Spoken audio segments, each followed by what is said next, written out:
તમારા ઘરે હાંડવો બને છે પણ ક્યારેક બહારથી સારો અને અંદરથી કાચો રહી જાય છે, અથવા અંદરથી નરમ બને પણ બહારથી કરકરો નથી બનતો?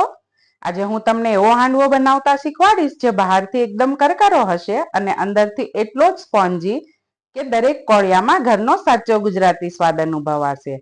અને વિડીયોના અંતે એક એવી ટીપ શેર કરીશ જે તમારા હાંડવાને સામાન્યમાંથી અદ્ભુત બનાવી દેશે.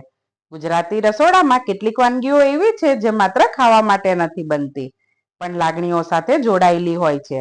હાંડવો એક એવી જ વાનગી છે જે સવારના નાસ્તામાં, સાંજની ચા સાથે અથવા તો ટિફિનમાં હાંડવો દરેક સમયે મન જીતી લે છે. અને આજે આપણે બનાવવાના છીએ એકદમ પરફેક્ટ હાંડવો. આ રેસીપીનું મેઇન ઇન્ગ્રેડિયન્ટ હાંડવાનો લોટ. ફર્મેટ થયેલો લોટ જ હાંડવાને તેની ઓળખ આપે છે.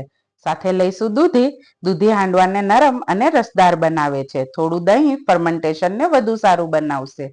અને તલ, રાઈ, લીમડો અને લીલા મરચાંનો વઘાર વાનગીમાં નેક્સ્ટ લેવલનો સ્વાદ લઈ આવશે.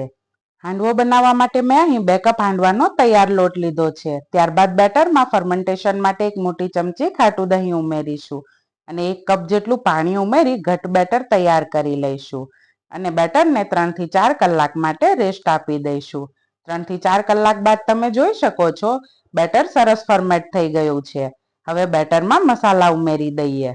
મસાલામાં સ્વાદ અનુસાર મીઠું અને અડધી ચમચી હળદર ઉમેર્યા બાદ 250 ગ્રામ દૂધીને ખમણી લઈશું અને તેને પણ બેટરમાં એડ કરી દઈશું. સાથે થોડા લીલા ધાણા એડ કરીશું.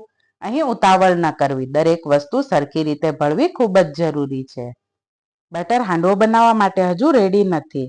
ત્યારબાદ એક વઘાર તૈયાર કરી લઈશું. એક તડકા પેનમાં 2 મોટી ચમચી તેલ ગરમ કરી તેમાં 1 ચમચી રાઈ, 1 ચમચી તલ, લીમડી પત્તા અને મરચાં ઉમેરી વઘારને બેટરમાં રેડી દઈશું અને ફરી સરખી રીતે મિક્સ કરી લઈશું. વઘાર બેટરમાં સારી રીતે મિક્સ થઈ જાય ત્યારબાદ હવે 1 કપ બેટરને એક બાઉલમાં અલગ લઈ લઈશું. પણ હજુ સૌથી મહત્વનો ભાગ બાકી છે જે હાંડવાના સ્ટ્રક્ચરને સંપૂર્ણ બદલી દેશે. હવે તેમાં 1 ચમચી ફ્રૂટ સોલ્ટ અથવા યોગ્ય ઉથલો ઉમેરીશું. આ સ્ટેપ પછી તરત જ મિશ્રણને તૈયાર રાખેલા વાસણમાં ભરી દેવું, કારણ કે અહીં સમય ખૂબ મહત્વનો છે. જેટલી ઝડપથી કામ કરશો એટલો જ સરસ સ્પોન્જી હાંડવો મળશે. મોટાભાગના લોકો એક ભૂલ કરે છે અને પછી હાંડવો બેસી જાય છે. પરફેક્ટ હાંડવો બનાવવા માટે ગેસની ફ્લેમ મીડિયમ ટુ સ્લો રાખવી અને 2 થી 3 મિનિટ માટે હાંડવાને ઢાંકણથી કવર કરી દેવો, જેથી તે અંદર સુધી કૂક થઈ જાય. હવે ઉપરથી તલ અને વઘાર ઉમેરી દઈશું. જ્યારે હાંડવો શેકાવા લાગે છે ત્યારે ઘરમાં આવતી સુગંધ જ ભૂખ વધારી દે છે. ધીમે ધીમે ઉપરની સપાટી ગોલ્ડન બ્રાઉન થવા લાગે એટલે હાંડવાને બીજી તરફ કૂક થવા મૂકી દઈશું. અને હવે આવશે હાંડવાનો સૌથી જાદુઈ ભાગ, જે જોઈને જ ખાવાનું મન થઈ જશે.